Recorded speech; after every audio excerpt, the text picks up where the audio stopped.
বারাকাতুহু। আমার মুখ চিনার এবং পরিচয় দেওয়ার কোনো পরিচয় মনে করি না, প্রয়োজন মনে করি না।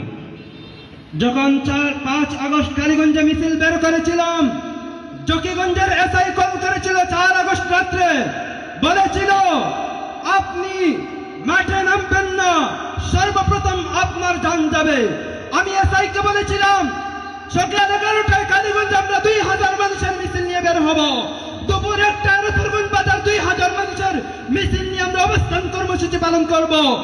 বাদ আসর 5 আগস্ট আমরা 8 গ্রামে মিছিল কর্মসূচি অবস্থান করব।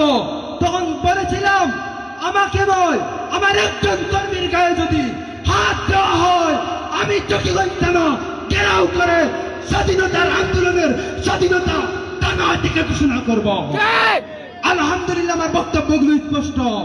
আলহামদুলিল্লাহ আমরা কালীগঞ্জে, রতনগঞ্জে, 8 গ্রামে, বাবুর বাজারে আমার অনেক আন্দোলন 5 আগস্ট রয়েছে। প্রিয় সংগ্রামী উপস্থিতি, সারা দেশে ইসলামী ছাত্র আন্দোলনের বাইরা শহীদ সহ যারা শহীদ হয়েছেন প্রত্যেককে স্মরণ করতেছি, রুহের আত্মার মাগফিরাত কামনা করছি। যারা আহত হয়েছেন সুস্থতা কামনা করছি।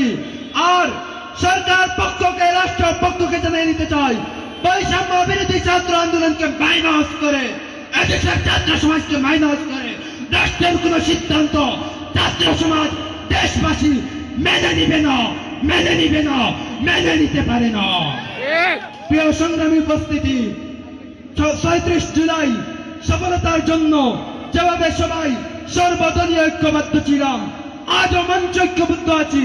জকিগঞ্জকে একটি কল্যাণ জকিগঞ্জ হিসাবে উপহার দেওয়ার জন্য জকিগঞ্জবাসীকে সকলের কাছে ঐক্যবদ্ধ থাকার উদাত্ত আহ্বান জানিয়ে আজকের বক্তব্য শেষ করছি।